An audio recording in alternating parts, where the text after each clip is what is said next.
Hi hello welcome back to our channel. This ఈ శిరీష భూమిరెడ్డి. అందరూ ఎలా ఉన్నారండి? నేనైతే చాలా బాగున్నాను. ఐ హోప్ మీరందరూ కూడా చాలా బాగున్నారని ఆ దేవుని మనస్ఫూర్తిగా కోరుకుంటూ ఈరోజు వీడియో వచ్చేసి నా మార్నింగ్ టైంలో 8 o'clock నుంచి 12 o'clock వరకు నేను నా డైలీ రొటీన్ ఎలా ఉంటుంది అనేది మీకు షేర్ చేస్తాను ఈ వీడియోలో. సో లేట్ చేయకుండా వీడియోలోకి అయితే వెళ్ళిపోదాం. ఫస్ట్ వచ్చేసి 8 o'clock అంతా నా పనులన్నీ అర్లీ మార్నింగ్ వేసేసినా కూడా పాప ఉంది కాబట్టి తనకంతా అరేంజ్ చేసేసి తనని స్కూల్ పంపించిన తర్వాత నేనైతే మా పాప వచ్చేసి మార్నింగ్ లేచేసి కొంచెం సేపు చదువుకుండేసి ఆ తర్వాత వచ్చేసి తను రెడీ అయిన తర్వాత అలా ఉరుకులు పరుకులతో తన డే అయితే స్టార్ట్ అవుతుందండి. మార్నింగ్ టైంలో తను టైం ఉంటే టిఫిన్ తినాలనిపిస్తే టిఫిన్ అనేది అర్లీ మార్నింగ్ తినేస్తుంది. లేదు నాకు వద్దు అనేటట్టుగా ఉంటే నేను ఆ టిఫిన్ అనేది కొంచెం లేట్గా అయితే స్టార్ట్ చేస్తానండి. ఎందుకంటే ఎర్లీ మార్నింగ్ బాదం ఉంటుంది కదా, తినేసి తనకు గంజి అంటే ఇష్టము. గంజి అయితే తాగేసి తను రెడీ అయిపోయేసి అయితే వెళ్ళిపోతుంది. నేను మార్నింగ్ తినదు. వాళ్ళకు బ్రేక్ వచ్చేసి 10:30కి అలా ఉంటుందండి. అందుకనేసి ఆ టైం వరకు అంటే చల్లంగా పోతుంది అనేసి మార్నింగ్ టైంలో కొంచెం ఎంటీ స్టమక్తో కాకోకుండా ఇలాంటివి ఒక పండు కానీ అలా ఏదైనా తినేసి వెళ్తుంది తను. అందుకనేసి మార్నింగ్ టైంలో అయితే నేను మార్నింగ్ అయితే చేయనండి. తను మార్నింగ్ తింటానంటేనే ఎర్లీ మార్నింగ్ లేసేసి టిఫిన్ రెడీ చేసేసి తినేసి వెళ్తుంది. నేను తిన్నాను, నాకు వద్దు, మళ్ళీ తింటాను అనేటటువంటి ఇలా అయితే నేను తను వెళ్ళిన తర్వాత 8 o'clock నుంచి అయితే నేను స్టార్ట్ చేస్తాను. మార్నింగే దోశపిండి అయితే ఉందండి. అందుకనేసి నేను ఫస్ట్ ఆఫ్ ఆల్ వచ్చేసి వాటర్లో కొంచెం కల్లుప్పు వేసి చట్నీకి కావాల్సిన కూరగాయలన్నీ ఉండాయి లేవని ఒకసారి చెక్ చేసుకుని, లేకపోతే నేను కిందికి వెళ్ళేసి ఫస్ట్ కూరగాయలు అయితే నేను తెచ్చుకున్న తర్వాత ఇమీడియట్లీ వాటర్లో కల్లుప్పు వేసేసి వాటిని కొంచెం కాసేపు అలా వదిలేస్తాను. అంతలోపే ఆనియన్స్ అవన్నీ కట్ చేసి పెట్టుకుంటున్నానండి. నేను ఎర్రకారం అయితే వేయడం లేదండి. దోశలేకి పచ్చకారం అని రాయలసీమ ఫేమస్ చట్నీ అండి. చాలా అంటే చాలా టేస్టీగా ఉంటుంది. వాటికి ఆనియన్స్, పచ్చిమిర్చి, టమోటా వేసేసి కాస్త కొన్ని వాటర్ వేసేసి అందులో పసుపు వేసేసి మనం బాగా ఉడకబెట్టుకోవాలండి. ఆ నీళ్ళన్నీ ఇంకివేంత వరకు ఉడకబెట్టుకోవాలి. అందుకనేసి వాటర్ అనేది ఆ కూరగాయలు మునిగిన్ని మాత్రమే వేసుకోండి. మరి ఎక్కువ వేసుకున్నా కూడా టేస్ట్ అంత బాగుండదు. అందుకనేసి కొన్ని వాటర్ వేసేసుకొని బాగా బాయిల్ చేసుకోండి. ఆ తర్వాత స్టవ్ మీద పెట్టేసి బాగా బాయిల్ చేసుకున్న తర్వాత నీళ్ళన్నీ బాగా అంత లోపల స్టవ్ మీద అయితే పెట్టేశానండి. స్టవ్ మీద పెట్టేసి ఇంకా మార్నింగ్ నుంచి నేనైతే ఏం తినలేదు కాబట్టి నాకు మరీ ఎర్లీ మార్నింగ్ కాఫీ తాగడం ఇష్టం ఉండదు. అందుకనేసి మా పాప వెళ్ళిన తర్వాత రిలాక్స్గా తాగుదామనేసి 8 తర్వాత నేనైతే కాఫీ తాగడానికి అయితే చూస్తానండి. సో నేను పొయ్యి మీద వచ్చేసి ఇవి పెట్టేసి ఒక లిడ్ కూడా మూసేసి ఫస్ట్ వచ్చేసి నేను కాఫీ తాగాలనేసి కాఫీ అయితే ప్రిపేర్ చేసుకుంటున్నానండి. పాలు కూడా కాచాను. మేమైతే పాల ప్యాకెట్ అయితే యూజ్ చేయమండి, మాకు ఇష్టం ఉండదు. ముందు నుంచి అమ్మ వాళ్ళ ఇంటికాడ కూడా ఎనుమ పాలు అలా అలవాటు అయిపోయింది కాబట్టి ఇక్కడికి వచ్చిన తర్వాత కూడా మాకు డ్రమ్ములు వేసుకొని పల్లె నుంచి పట్టుకొని వచ్చిన వాళ్ళైతే వస్తారండి. వాళ్ళ దగ్గర నుంచి మేమైతే వేయించుకుంటాము. అలా మార్నింగే పాలు కూడా కాచేసుకున్నాను. సో ఇలా అయితే కాఫీ చాలామందికి ఇష్టం ఉండకపోవచ్చు. నాకెందుకు కొంచెం ఇష్టమేనండి. కాఫీ అలవాటు లేని వాళ్ళు ఈ కాలం కొద్దీ కాఫీ తాగడం వల్ల కూడా మంచిది కాదని డాక్టర్ చెప్తున్నారు. కాకపోతే అలవాటు అయిన వాళ్ళు మానుకోవడం కష్టమే కదా. సో అందుకనేసి కాఫీ ఇష్టం లేని వాళ్ళైతే స్కిప్ చేయొచ్చును. సో నాకు కాఫీని అయితే కప్పులలో అట్లా కాకుండా ఇలా గ్లాసులు తీసుకొని బాగా బురుగు వచ్చేంత వరకు బాగా అలా కిందికి పైకి బాగా గిలకొట్టుకున్న తర్వాతనే ఎందుకో అలా తిరగకూడదని నాకు టేస్ట్ అనిపిస్తుందండి. మళ్ళీ మీరు ఎలా చేసుకుంటారో అనేది నాకైతే తెలియదు. తాగేది కొంచెం కాఫీ అయినా కూడా తృప్తిగా తాగాలనేది నా ఒపీనియన్. అందుకనేసి బాగా అలా బురుగుగా ఉంటే చాలా అంటే చాలా టేస్టీగా ఉంటుంది. ఇలా కాఫీ అయితే కలుపుకొని బయటకు వచ్చి ఉండే మొక్కలను అలా చూసుకుంటూ, బయట కూడా వచ్చే వాటిని చూసుకుంటూ తాగుతూ ఉన్నానండి. ఎందుకంటే మన కోసం మనం సమయం కేటాయించుకోవడం తక్కువ. మార్నింగ్ టైంలో పిల్లలు ఉండే వాళ్ళైతే ఉరుకులు పరుగులతోనే సరిపోతుంది. అందుకనేసి కాసేపు కాఫీ తాగే టైంలో అయితే ఫ్రీగానే కాసేపు రిలాక్స్గా అయితే తాగుతాను. సో తర్వాత వచ్చేసి మళ్ళీ లోపలికి వెళ్ళేసి అది బాయిల్ అవుతున్నాయి లేవని చూశాను. ఇంకా కొన్ని వాటర్ ఉన్నాయి, అందుకనేసి తర్వాత వచ్చేసి ఆ వాటర్ అన్ని ఇంకిపోయిన తర్వాత ఆయిల్ కొంచెం కొత్తిమీర అనేది వేసేసి బాగా కళ్ళదిప్పుకున్నానండి. సో కళ్ళదిప్పుకునేసి పొయ్యి అయితే ఆఫ్ చేశాను. కాసేపు చల్లారనిద్దామనేసి పక్కనైతే పెట్టేస్తున్నాను.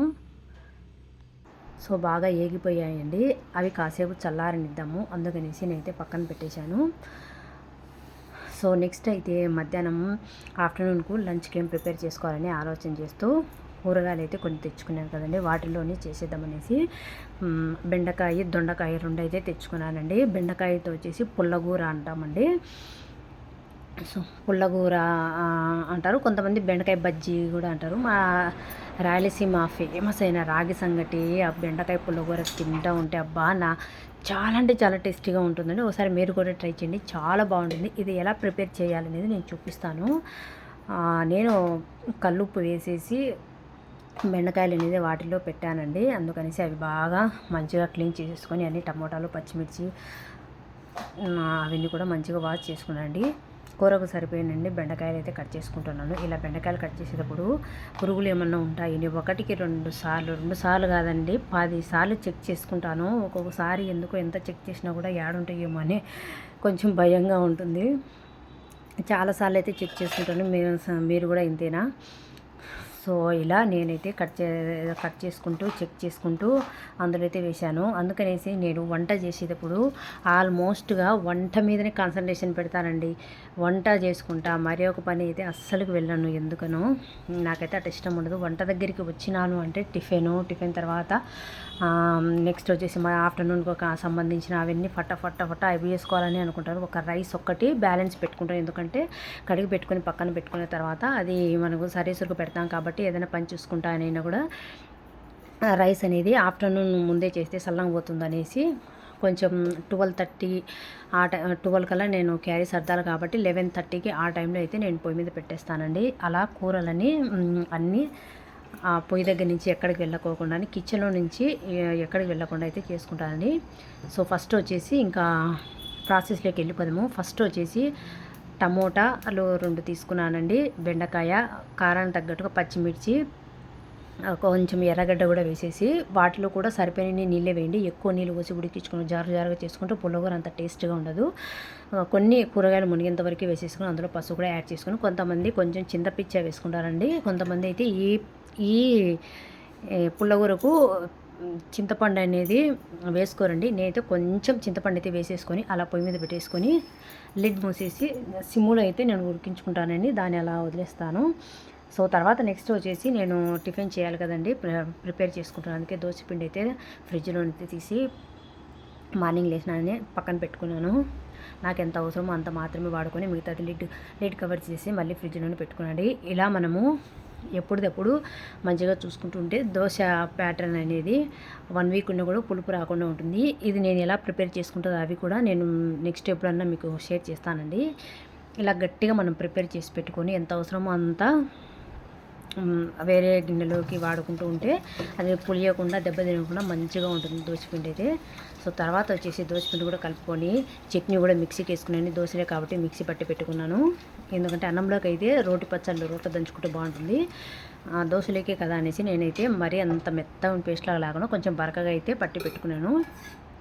చూడండి ఎంత మంచిగా అనిపిస్తుంది, టేస్ట్ కూడా చాలా అంటే చాలా సూపర్గా ఉందండి. ఆ లోపల పెనం అయితే పొయ్యి మీద పెట్టాను, అది హీట్ అయ్యే లోపల బియ్యం అన్నా వాష్ చేద్దామనేసి బియ్యం కడుక్కుంటూ ఉన్నాను. బియ్యం కడిగి తీసుకొని బియ్యం కడుగు నీళ్ళతో కూడా చాలా అంటే చాలా బెనిఫిట్స్ ఉంటాయండి. చాలా మంచిది హెయిర్ గ్రోత్కి కానీ ఫేస్కు కానీ. ఇవన్నీ చేసుకునే ఓపిక లేదనుకుంటే అట్లీస్ట్ మనం వేస్ట్ చేయకుండా ఇంట్లో ఉండే మొక్కలకన్నా వేసుకోవచ్చండి. నేను రోజైతే మొక్కలకి పడుతూ ఉంటాను, వేరే వాటర్ అనేది యాడ్ చేయకుండానే. ఇంకా డైలీ మనం బియ్యం కడుగుతాం కాబట్టి ఆ నీళ్ళని నేనైతే రోజు నా మొక్కలకైతే వేస్తుంటాయండి, మంచిగా పెరుగుతాయి మొక్కలైతే. నేనైతే ఇక్కడ దోశ వేసేసుకుంటున్నానండి. అలా ఒక సైడ్ బియ్యం కూడా నానబెట్టి పెట్టుకున్నాను. సో తర్వాత వచ్చేసి పెనం హీట్ అయిన తర్వాత ఈ దోశలు అయితే వచ్చానండి. అందరూ ఇప్పుడు ఈ దోశలు వేయాలంటే ఎంత కష్టం అంటే ఒక్కొక్కరు ఒక్కొక్క దోశ అడుగుతారండి. మీ ఇంట్లో కూడా ఇంతేనా? మా బాబు అయితే ఎగ్ దోశ అంటే చాలా ఇష్టంగా తింటాడు. అందుకనేసి ఆ అబ్బాయి వచ్చేసి హాస్టల్లో ఉంటాడు కాబట్టి వారాలతో సంబంధం లేకుండా ఏ వారమైనా సరే ఏ రోజైనా తింటాడు. మేము కూడా అంత బలవంతం అయితే చేయమండి. తను తినాలి అనుకునేప్పుడు తనకు ఏమంటారు రూల్స్ అయితే పెట్టమండి. ఆరోగ్యం కన్నా ఏది ముఖ్యం కాదు కదా, పెడతాము. సో మా ఆయనకు వచ్చేసి ఎర్రకారం పట్టించేసి బాగా ఏమంటారు కొత్తిమీర పొడి కానీ అలాంటి పొడి వేసి ఇస్తే మంచిగా బాగా తింటాడండి.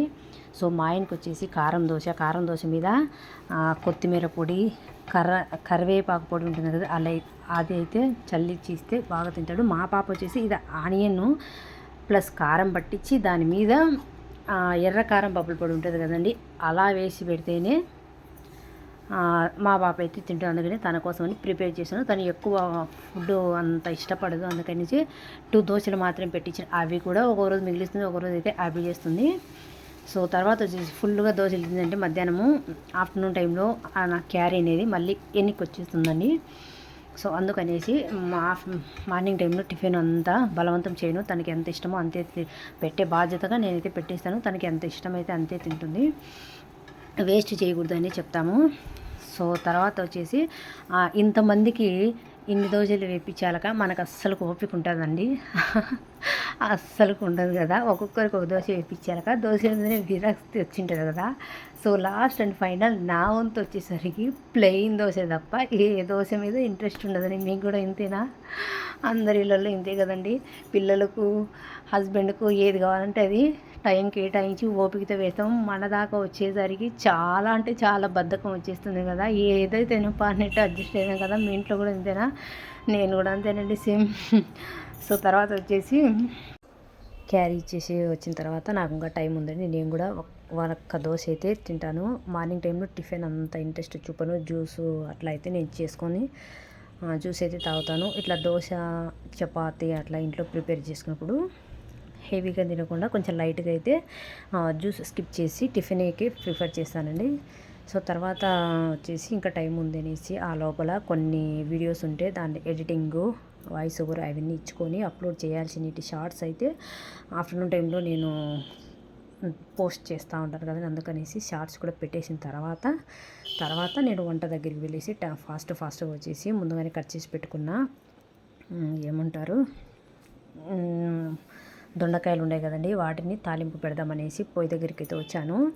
సో ఇది ఎలా చేయాలంటే ఫస్ట్ ఒక కడాయి పెట్టుకుని అందులో ఆయిల్ వేసేసి ముందు కట్ చేసి పెట్టుకున్న దొండకాయ ముక్కలను అందులో వేసి కాస్త సాల్ట్ వేసేసి ఏగనిద్దామనేసి అలా వదిలేసి తర్వాత వచ్చేసి ఇక్కడ నేను క్యారీ టైంకి అయితే సదురుకుంటున్నాను. క్యారీని వాష్ చేసేసి రైస్ అనేది చల్లంగా వెళ్ళడానికి ఫ్యాన్ కింద అయితే పెట్టేశానండి. నేను ఈజీగా క్విక్గా తొందరగా అయ్యేటట్టుగా తాలింపు చేస్తాను. మరి ఏవి ఇంగ్రీడియంట్స్ అయితే యాడ్ చేయనండి.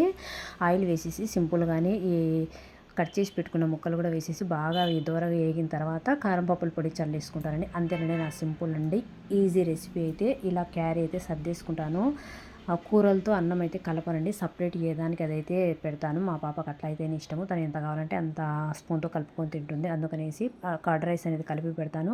మిగతాది వైట్ రైస్ ఒక చిన్న బౌల్ అయితే వచ్చిందండి, దాంట్లో వచ్చేసి తాలింపు వేస్తాను. పక్కన వాటిలో అయితే పుల్లగూర అనేది పెట్టేసి స్నాక్స్కి వచ్చేసి నేను గుడ్డే బిస్కెట్లు అయితే అరేంజ్ చేశాను. తర్వాత ఒక స్పూను, ఒక నాప్కిన్, ఒక వాటర్ బాటిల్ పెట్టేసి అన్ని బ్యాగులు సదురుకొని ఫాస్ట్గా అయితే నేను స్కూల్ దగ్గరికి అయితే వెళ్తున్నానండి. అక్కడ క్యారీ ఇచ్చేసి వద్దామనేసి నేనైతే బయలుదేరాను ఇంటి నుంచి అయితే. సో మీరు కూడా వచ్చేయండి, స్కూల్కి అయితే నేను వెళ్తున్నాను. సో స్కూల్కి వెళ్ళగానే ఇలా పిల్లలు ఆడుకోవడం చూసి చాలా అంటే చాలా ముచ్చటేసిందండి. క్యారీ అక్కడ పెట్టేసి ఆ రోజు నాకు కూడా కొత్తగా అనిపించింటే నేను కూడా చూస్తూ కొంచెం వీడియో అయితే షూట్ చేశాను. ఎందుకంటే ఈ మధ్య కాలంలో చాలా అంటే చాలా డేస్ అయిపోయింది ఇలా పిల్లలు ఆడుకోవడం చూసి. ఎందుకంటే ఈ కాలంలో ఎందుకో పిల్లలకు చదువులు అని చదువులకి కేటాయించినారు తప్ప పిల్లల్ని గ్రౌండ్కి తీసుకెళ్ళి ఆడిపిద్దాము మంచిగా ఉండిద్దాము అనేది అయితే ఏ స్కూళ్ళల్లో అయితే గేమ్స్కి అంత ప్రిఫర్ చేయడం లేదండి. సో మా చిన్నప్పుడు అయినా అయితే 10th క్లాస్ అయినా కూడా మాకు పీఈటీ పీరియడ్స్ ఉండేటివి. మంచిగా గ్రౌండ్కి వెళ్ళేసి మాకు నచ్చిన గేమ్స్ అయితే మేము ఆడుకునేవా, చాలా బాగా ఎంజాయ్ చేసాము. అవన్నీ నాకు మతికొచ్చాయి. So that's it for today guys. ఈ వీడియో మీకు నేను క్యారీ అయితే నేను అక్కడ పెట్టేసి ఇక్కడ చూసేసి తిరిగి ఇంటికి అయితే వెళ్ళిపోయాను. ఆఫ్టర్నూన్ రొటీన్ ఎలా ఉంటుందని నేను నెక్స్ట్ వీడియోలో అయితే షేర్ చేశాను. ఈ వీడియో మీకు నచ్చితే ప్లీజ్ లైక్ చేయండి, షేర్ చేయండి అండ్ సబ్స్క్రైబ్ చేయడం అయితే అస్సలు మర్చిపోదు. Bye guys.